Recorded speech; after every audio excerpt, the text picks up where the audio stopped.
Hegde fertility అమ్మ అనే పిలుపుకు శ్రీకారం చుట్టండి. పొందండి ఉచిత మొదటి కన్సల్టేషన్, మొదటి స్కాన్. సంప్రదించండి 8880747474. కేబీఆర్ పార్క్ చుట్టుపక్కల తెలంగాణ రాష్ట్ర సర్కార్ అయితే ఒక డ్రీమ్ ప్రాజెక్ట్ లాగా తీసుకుంది. బికాస్ కంజెస్ట్ ఎక్కువైపోయింది అండ్ చాలా పాపులేషన్ కూడా ఎక్కువైపోయింది కాబట్టి కేబీఆర్ చుట్టుపక్కల కొంత ఎలివేషన్, అట్లాగే అండర్ పాస్ బ్రిడ్జెస్ కావచ్చు, స్టీల్ బ్రిడ్జెస్ కావచ్చు, ఇట్లా ట్రాఫిక్ని కొంత నియంత్రించడానికి ఒక ప్లాన్ చేసింది. 820 కోట్ల రూపాయలతోని ఈ ప్రాజెక్ట్ని అయితే టేకప్ చేసింది. అట్లాగే టెండర్ని కూడా పిలవడం జరిగింది. అయితే చాలా వరకు చాలా మంది ఇళ్ళు ఇక్కడ కంప్లీట్లీ మనం చూడొచ్చు. ఇగో 18.6 ఫీట్ లోపలికి పోతుంది ఈ బిల్డింగ్ లో. పూర్తిగా అక్కడి వరకు ఆల్మోస్ట్ ఆ పిల్లర్ వరకు టోటల్లీ మొత్తం వెళ్ళిపోతుంది. అట్లాగే ఇప్పుడు ఆ లోపల లిఫ్ట్ ఏదైతే కనిపిస్తుందో మనకు, ఆ లోపల ఆ లిఫ్ట్ వరకు 30 ఫీట్ అంటే ఇట్లా ఇట్లా పోతుంది, ఇట్లా ఇట్లా క్రాస్ గా ఇట్లా పోతుంది అన్నమాట. సో ఇప్పుడు ఇక్కడ ఉన్నటువంటి కాంట్రవర్సీ ఏంటి అంటే, ఈ రోడ్ ఏమో ఇట్లా పోతుంది, మనము కేబీఆర్ పార్క్ ని అటువైపు చూడొచ్చు. అక్కడ కార్ పార్కింగ్ తర్వాత లోపలికని మూవ్ అయింది. ఇది యాక్చువల్లీ 100 ఫీట్ రోడ్, దీన్ని 120 వేద్దాం అనుకుంటున్నారు.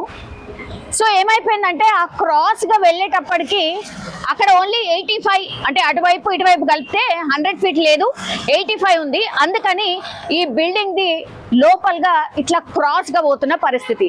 ఈ బిల్డింగ్ ఎవరిది అంటే కాంగ్రెస్ పార్టీ సీనియర్ లీడర్, అట్లాగే అల్లు అర్జున్ మామగారు అందరికీ తెలిసినటువంటి వ్యక్తే కాబట్టి సార్ కంచర్ల చంద్రశేఖర్ రెడ్డి గారు మనతో పాటున్నారు. ఆయన ఇంట్లోనే మనం ఉన్నాం. సార్ నమస్తే, ఎట్లున్నారు? Yes sir. సార్ ఒకటి ఏంటంటే, ఫస్ట్ మీ ఇంటికి వచ్చినప్పుడు 18.6 అది మార్క్ చేసింది ఉంది, అట్లాగే లోపలికి 30 ఫీట్ పోతుంది అనగానే 35 ఫీట్. సో ఇట్లా క్రాస్ గా ఇప్పుడు ఈ రోజు ఇట్లా నిల్చొని మాట్లాడుతున్నాం, ఏ రోజు వచ్చి ఎప్పుడు కూల కొడతారో కూడా తెలియనటువంటి సిచ్యువేషన్. ఫస్ట్ మీకు ఏమనిపించింది సార్ అంటే ఇట్లా తీయగానే? అంటే నేను ఇట్లా ఫస్ట్ నేను అనుకున్నా బై మిస్టేక్ చేసిండ్రేమో అని చెప్పి నేను జిహెచ్ఎంసీకి పోయినా. సార్ ఈ విధంగా పోతుంది రోడ్, అక్కడ నాకు కూడా అర్థం కాలే. సో రోడ్ అనుకున్నాను క్రాస్ పోతుందేమో అనుకున్నా, సో రోడ్డు కూడా డైవర్ట్ చేస్తుందేమో అనుకున్నా. కానీ మిగతా దగ్గరికి పోతే తక్కువ ఉన్నది రోడ్, మామూలుగా మళ్ళీ ఎట్లా ఉందో అట్లా అలైన్మెంట్ ఉంది. అప్పుడు నేను పోయి అడిగిన, ఎక్కడో తప్పు జరిగింది, మీరు దాన్ని సర్దిద్దుకోండి. వాళ్ళు ఏం చెప్పలేదు. నేను ఏం చేసినప్పుడు రోడ్ విడ్త్ నేను చూసినాను, ఎందుకంటే ప్రతి ఇంటికి వేరువేరుగా తీసుకుంటున్నారు. 18.6, ఇంకో ఇంటికి 22 ఏదో అని ఎందుకు తీసుకుంటున్నట్టు నాకు అర్థంగా. వాళ్ళకి కావాల్సింది 20 ఫీట్. ఎందుకని ఇట్లా తీసుకుంటున్నట్టే, ఒక్కొక్క కాడ రోడ్డు 102 ఫీట్ 100 ఫీట్ ఉండాలి, ఒక కాడ 2 ఫీట్లు ఎక్కువ ఉంది, ఒక కాడ 2 ఫీట్ తక్కువ ఉండొచ్చు. కానీ 80 ఉన్నది, 85 ఉన్నది, 90 ఉన్నది. రోడ్ అనేది ఒక అలైన్మెంట్, ఒక ఫార్మేషన్ అనేది, ఒక డెప్త్, ఒక విడ్త్ అనేది విడ్త్ అనేది లేదు. అది ఎప్పుడు నాకు అర్థమైంది, నేను వేరే వాళ్ళను ఒక ఇంజనీర్ తీసుకొచ్చి రోడ్ మెజర్ చేయమని చెప్పినాను విడ్త్. ఎప్పుడైతే రోడ్ అనేది అలైన్మెంట్ చేంజ్ కానప్పుడు విడ్త్లు ఎందుకు మారుతున్నాయి అంటే రోడ్డులో ఎక్కడ తప్పు ఉంది. అప్పుడు నాకు తప్పేం తెలిసింది, నా ఒక గేటు ఇది నార్త్ ఈస్ట్ కార్నర్ ఉన్న రోడ్డు ఎదురుగా 101 ఫీట్ ఉంది, 101.5 ఫీట్ ఉంది. సో వాళ్ళకి 18.6 ఉంటే 120 అవుతుంది. అక్కడ ఎంత ఉంది, 85 ఫీటే ఉన్నది. సో వాళ్ళకి 20 + 15 ఫీట్ 35 ఫీట్ అని పెట్టేసి వెళ్ళిపోయింది. కానీ ఇట్లా ఎందుకు అయిందని వాళ్ళు అనుకోలేదు. అప్పుడు ఏంటంటే 15 ఫీట్ అక్కడ వదిలిపెట్టింది ఎక్స్ట్రా బై ఫార్మేషన్ వదిలిపెట్టిండ్రు. సో అది అప్పుడు ఎవరు చూసుకోలేదు. చూసుకోక ఏ విధంగా ఉందంటే ఆ విధంగా ఎవరికో కింద జూనియర్ వాళ్ళకి చెప్పినట్టుంది, వాళ్ళు ఆ విధంగా చేసిండ్రు. ఇదే దాన్ని వాళ్ళ దృష్టి తీసుకొస్తే అప్పుడు వాళ్ళు ఏం చేద్దరు, ఫస్ట్ ఉన్న రోడ్డును 100 ఫీట్ చేసుకొని తర్వాత 20 ఫీట్ మా దగ్గరికి తీసుకుంటారు. ఎట్లా తీయాలి ఏంటి అనేది ఇది మాకు అర్థమయ్యేదానికి కూడా నాకు ఒక 15 రోజులు పట్టింది.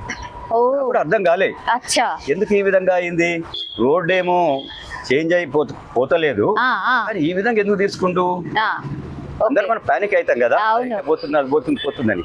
నేను ఎప్పుడైతే విడ్త్ మెజర్ చేసినామో అప్పుడు మనకు అర్థం అచ్చా. ఇది తప్పు జరిగింది ఎక్కడ అని. యా, ఇది మామూలుగా సార్ మీ జనరల్ నాలెడ్జ్ ప్రకారం ఈ రోడ్ అయ్యి ఎన్నేళ్ళు అయింది సార్? ఇది 25 years అవుతుంది. 25 ఏళ్ళు అయింది. Yes. ఓకే, 25 years అప్పుడు అసలు ఇవన్నీ అసలు ఏం లేవు, ఇట్లా లేనే లేదు. అంటే రోడ్డు ఇది తయారు చేసింది 24 years ఏమవుతుంది. అది తయారు చేసి 1 year బిఫోర్ ఈ రోడ్డు ఏది లేదు, చిన్న రోడ్డు మా ఇంటి ముందరికి వెళ్ళి ఉంది. మేము అందరం ఎక్కడికి వెళ్ళి వచ్చేటోళ్ళము, రోడ్ నెంబర్ 12కి వెళ్ళి వచ్చి ఎమ్మెల్యే కాలనీలకు పోయి కాలనీ నుంచి వెనక నుంచి ఇట్లా ఎన్టీవీ నుంచి ఇక్కడికి వచ్చేది. సో ఇది మేము చూస్తుంటేనే అప్పుడున్న ప్రభుత్వం ఏం చేసిందంటే పార్కు అంటే సెంట్రల్ గవర్నమెంట్ ఒప్పించి పార్కు చుట్టూ road 100 feet road plus walkway ఈ విధంగా ప్లాన్ చేసింది. నిజంగా ద బెస్ట్ ఇనిషియేటివ్. అప్పుడు మంచి అది కానీ అప్పుడున్న మున్సిపల్ అఫీషియల్స్ కరెక్ట్ దాన్ని ఇంప్లిమెంట్ చేయక ఈ రోజు ఈ బాధకు వచ్చేసింది. ఇంతమందిని బాధ పెడుతున్నారు, ఇంతమంది హౌస్ ఓనర్స్ ను బాధ పెట్టి. ఇంకోటి ఈ లైన్ లో చూడండి, ఏ ప్లాట్ అయినా కూడా పెద్ద ప్లాట్లు కావు. జనరల్ గా మీకు జూబ్లీహిల్స్ లో ఎట్లా ఉంటాయి ప్లాట్లు 2000, 1500, 3000 ఉంటాయి. కానీ ఇక్కడ ఇది జూబ్లీహిల్స్ ప్లాట్, ఇది 600 చేంజ్ ఉంది. మిగతాది మన వీళ్ళకి ఇచ్చిండ్రు, ప్రెస్ వాళ్ళకి ఇచ్చిండ్రు. వాళ్ళది ఎంత ప్లాట్ 320. 320 ఆయనకు 200 పోతే ఇంకేముంటే చెప్పరి. సో వాళ్ళందరూ కూడా 25 ఏళ్ల కింద ఇల్లు కట్టుకుంటారు, కొందరు కమర్షియల్ చేసుకుంటూ. వాళ్ళందరూ కూడా బాధపడి నా దగ్గరకు వచ్చిండ్రు. బికాజ్ నేను కాంగ్రెస్ లో ఉన్నాను, కాంగ్రెస్ లీడర్స్ నాకు తెలుసు, మినిస్టర్ తెలుసు అని చెప్పి శేఖర్ రెడ్డి గారు మీరు ఇనిషియేటివ్ తీసుకోవాలి అంటే మేమందరం కలిసి ఎంసీహెచ్ పోయినాం, లెటర్ ఇచ్చినాం. సార్ మీరు ఎక్కడో ఉంది, మెయిన్ మీకు 100 feet రోడ్ సరిపోదా, మీకు రోడ్ నెంబర్ 12 మీరు విరంచి హాస్పిటల్ నుంచి ఈ మహారాజా అది ఉంది కదా, స్టాచ్యూ ఉంది చూడండి అరౌండ్, అక్కడ దాకా 80 నుంచి 100 feet పెంచుతున్నారు. అది 80 feet రోడ్ అట ఇప్పుడు ఉన్నది. దాన్ని 100 చేస్తున్నారు. దీన్ని 120 ఎందుకు చేస్తారు? ఇది 100 అది ఉంచితే మా అందరు. ఇంకోటి ఇక్కడ చూడండి, 1 side ఇండ్లు ఉన్నాయి, ఇదే ఉంది. అక్కడ రోడ్ నెంబర్ 12 2 sides ఉన్నాయి. 2 side ఉన్న కాడనేమో మీరు రోడ్డు 100 feet సరిపోతుంది, 1 side ఉన్న కాడ మీకు రోడ్డు 120 కావాలంటుండ్రు. ఇది తప్పు కదా అని అదొకటి చెప్పినాము. రెండోది, మీరు ఆ కార్నర్కి వెళ్ళి మీరు పిల్లర్స్ వేసుకొని పోండి. మీరు వాక్ వేను డిస్టర్బ్ చేయొద్దు అనుకుంటున్నారు. ఓకే, వాకర్సో లేకుంటే వేరే వాళ్ళు గ్రీన్ ట్రిబ్యునల్ ఎవరో వద్దంటున్నారు. మీరు ఆ కార్నర్లో మీరు పిల్లర్స్ వేస్తే మీకు ఇది 85-90 feet ఇక్కడ విడ్త్ వస్తుంది. అక్కడ కూడా మీరు ఒక 30 feet 40 feet తీసుకోవచ్చు. ఆల్రెడీ ఆ డెప్త్ 60 feet ఉంది, 30 feet తీసుకోండి. అప్పుడు మీకు ఎంత అవుతుంది? 130 feet ఫ్లైఓవర్ అవుతుంది. అప్పుడు ఇంకా బాగుంటుంది. మీరు అదన్నా చేయండి, లేకుంటే 1 way అన్న మీరు పెట్టండి. సో మమ్మల్ని డిస్టర్బ్ ఎవరిని చేయకుంటుంటే హ్యాపీగా ఉంటుంది. గవర్నమెంట్ కూడా బడ్జెట్ ఇప్పుడు లేదని చెప్పి అంటా ఉన్నారు, డబ్బులు మిగులుతాయి. ప్లస్ ఎవరిని డిస్టర్బ్ చేసిన వాళ్ళు మీరు గవర్నమెంట్ ఎంతో మేలు చేసిన వాళ్ళు అవుతారని ఈ 3 ఆప్షన్స్ ఇచ్చారు. ఇన్ని ఆప్షన్స్ ఇచ్చారు సార్. మరి గవర్నమెంట్ నుంచి ఎట్లాంటి రెస్పాన్స్ ఏమన్నా వచ్చిందా? ప్రజావాణికి పోయినరు, అట్లాగే మీరు హైకోర్టు కి కూడా పోయినరు. అఫ్ కోర్స్ మీరు ఒక్కళ్ళే కాదు, అందరు మీ కాలనీ అందరు కలిసి పోయినట్టున్నారు. అందరు వచ్చి నన్ను అడిగిండ్రు, నేను వాళ్ళ ఏమిటి ఉండాలి కదా. ఇక్కడ ఉన్న 25 ఏళ్ళకి వెళ్ళి అందరం కలిసి ఉన్నాము. నేను ఈ రోజు ఉండబోయి నేను ప్రభుత్వంలో ఉన్నా అని చెప్పాను. ప్రభుత్వం కూడా ప్రజల కోసమే ఉన్నది. ప్రభుత్వం ప్రజలు నష్టం చేయాలని లేదు. ప్రభుత్వం కూడా, కాంగ్రెస్ ప్రభుత్వం కూడా ప్రజలకు మేలు చేయాలని ఈ కార్యక్రమం చేస్తున్నారు. కొందరు నష్టపోతుండ్రు. ఏవి మినిమైజ్ ఎట్లా చేయాలనే దాంతో నేను మున్సిపల్కి పోయి ఇవన్నీ చెప్పినాము. కానీ వాళ్ళు టైమ్లీ వాళ్ళు రెస్పాండ్ కాలే. కానప్పుడు ఏమైంది, అయినా కూడా నేను ప్రజావాణి కూడా పోయినా, ఎందుకంటే కొద్దిగా మనం ప్రెషర్ ఇచ్చినట్టు అవుతుందని. దాని తర్వాత కూడా రాలే. కానీ గవర్నమెంట్ ఏం చేసింది, టెండర్స్ కూడా కాల్ఫర్ చేసింది. అప్పుడు మా మిగతా వాళ్ళు ఏమన్నారంటే, శేఖర్ రెడ్డి నువ్వు తిరుగుతున్నా అంటున్నావు, బట్ గవర్నమెంట్ ఏమో చాలా ఫాస్ట్ ముందటి పోతుంది, మేము కోర్టు పోతున్నాం, నువ్వు కూడా సైన్ చేయాలని అన్నారు. నేను చేయనని అనలేను కదా, సో నేను కూడా చేసాను. సో అది జరిగింది. యాక్చువల్లీ మీరు ఇప్పుడు కాంగ్రెస్ పార్టీని రిప్రజెంట్ చేస్తున్నారు కాబట్టి కాంగ్రెస్ పార్టీని ఎదిరించి సైన్ పెట్టిండ్రు, ఆర్ ప్రజాపాలన పోయినరు, కోర్టుకి పోయినరు అనేది కూడా అనుకుంటున్నారు. అది కాదు, అదైతే కాదు. సార్ ఇప్పుడు గవర్నమెంట్ అయితే ప్రొసీజర్ ప్రకారము పోదామని అనుకుంటుంది. ఇప్పుడు టెండర్స్ పిలిచింది అని అంటే రేపు మాపో ఓకే అయిపోతుంది, ఇక పని కూడా స్టార్ట్ అయిపోతుంది. సరే అప్పుడు ఇక మీకు అంటే ఆపే అవకాశమే రాదా కదా? ఇంకే కోర్టు ఏం చేస్తుంది, కోర్టు ఏమంటది అంటే గవర్నమెంట్ ఇప్పుడు అడుగుతుంది ఎట్లా చేద్దాం ఇది. ఏ విధంగా మనం మినిమైజ్ చేయాలా. కాబట్టి సరే ఏదో ఒకటి రేపు గవర్నమెంట్ కూడా మా రెస్యూకి వస్తుంది, అమికబుల్లీ సెటిల్ అవుతుంది, పని అవుతుంది.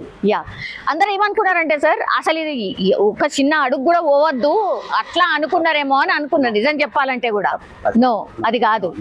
సో ప్రొసీజర్ ప్రకారం డెవలప్మెంట్ కి మీరు పూర్తిగా సహకరించబోతున్నారు. యా, ఏదైతే రేవంత్ రెడ్డి గారి అండర్లో, because is the chief minister and also is the minister for municipal. Yeah, అవును. ఆయన అయితే ఏదైతే తీసుకున్నాడో దానికి ఎవరు అడ్డం చెప్తలేరు, బట్ కొద్దిగా రీజనబుల్గా చేయమని చెప్తున్నారు. యా, ఎందుకు చేసిందంటే అది ఎందుకు చేసిందంటే రోడ్ విడ్త్ ఇది 100 feet రోడ్, ఇది అవును ఫార్మేషన్. ఇక్కడ 100 feet ఉంది, 101 ఉంది, ఆ కార్నర్లో 85 ఉంది. ఓకే, అంటే అక్కడ ఎక్కువ రోడ్డు ఫార్మేషన్ అక్కడ చేయలేదు, వదిలిపెట్టేసింది జాగా. ఎందుకు sir, what is the reason? పెట్టినంటే అప్పుడు ఇక్కడ నుంచి ఒక రోడ్డు ఉండే, చిన్న రోడ్డు, ఒక కాంట్రాక్ట్ ఇచ్చిండు, బాబా 100 feet రోడ్ ఏరా బాబా అని. ఆయన ఏం చేసిండు, ఈ 20 feet కలుపుకున్నాడు, ఇక ఆడు చేసి ఏదో 85 చేసి దొబ్బేసిండు. ఈ రోడ్డును వదిలిపెట్టి ఆయన 100 feet చేస్తే ఇక్కడ ఒక సర్వీస్ రోడ్డు ఉండు, పాత రోడ్డు 25 feet అంతే, 100 feet అని చేయాలి. గవర్నమెంట్ ఆఫ్ ఆంధ్రప్రదేశ్ అప్పుడు ఏం చేసిందంటే పార్క్ చుట్టూ 100 feet రోడ్ ప్లస్ వాక్వే అని చేసింది. దానికి అటు సైడ్ ఎక్కువ ప్లేస్ వదిలిపెట్టిండ్రు. అప్పుడు ఎవరు చూసుకోలేదు, నేను కూడా చూసుకోలేదు. నేను నా ఇంటి ముందు 100 feet ఉందా, నేను ఎందుకు అడుగుతా చెప్పరి, చెక్ చేయ కదా. అక్కడ ప్రాబ్లం వచ్చింది. ఇప్పుడు ఏమైంది, 100 feet they want 120 feet. So 101 feet ఉంది. ఎంత కావాలి 120కి? 19 feet కావాలి. సో 19 feet తీసుకుంటుంది. ఇక్కడ మంచిగానే ఉంది. ఇప్పుడు మొత్తం ఇదంటే టోటల్లీ అంటే లోపల దాకా ఇప్పుడు అక్కడ వరకు లిఫ్ట్ వరకు పోతుందా సార్? పోతుంది. మై గాడ్, 30 feet అంటే మొత్తం లిఫ్ట్ వరకు పోతుంది. 35 ఇదంతా కూడా పోతుంది. ఇట్లా పోతుంది. ఇది ఇట్లా ఈ కార్ అనుకోరాది, ఇక్కడ నుంచి టోటల్లీ ఆ లిఫ్ట్ వరకు మొత్తం ఆడి వరకు పోతుంది. సో మొత్తం అసలు ఎంత భయంకరమైన క్రాస్ సార్, అది క్రాస్ భయంకరం. కరెక్టే, రాసేటాయనకు ఆయన భయంకరం అనిపించలే. అదే చూసేటోళ్ళకు రియల్గా తప్పది, కానీ ఉంటే కూర్చొని రాస్తే నన్ను కూడా రాయమంటే 40 feet పోవాలని అంట. మేము అందరం ఏమనుకున్నామంటే సార్, మేబీ అసలు మొత్తంకే ఇద్దాం అనుకుంటలేరేమో, అసలు నాది తీయొద్దు అంటున్నారేమో. Because as you are a Congress party lead for public యొక్క యూటిలిటీ కోసము, సేఫ్టీ కోసము 100% గవర్నమెంట్ అనేది తీసుకోవాలి. తీసుకోకుంటే రోడ్ ఎట్లా వైడన్ అవుతుంది. కానీ మీరు సైంటిఫిక్గా తీసుకోండి. ఓకే, అది నాది. యా, పార్కింగ్ ఏరియా లాగానా? అదేంటిది మరి? అది అవుతుంది వాక్వే. నో సార్, ఇది ఇప్పుడు కార్స్ పార్కింగ్ ఉన్నాయా? అవుతుంది పార్కింగ్ ఏరియా. అదైనా తీసుకోవచ్చు కదా. అంటే ఇక్కడ ఏంది, సరే 20 feet తీసుకోవాలనుకుంటున్నాడు, అది ఉంచేయి. అక్కడ పార్కింగ్ ఏరియా బదులు అక్కడ ఎక్కువ వదిలిపెట్టేసి అదే ఎస్, ఇటు బయటకని వచ్చింది సార్, తెలుస్తుంది అక్కడ. Thank you sir, thank you so much. మా కోసం ఈ కొద్ది టైం అయినా ఇచ్చినందుకు thank you sir, thank you so much.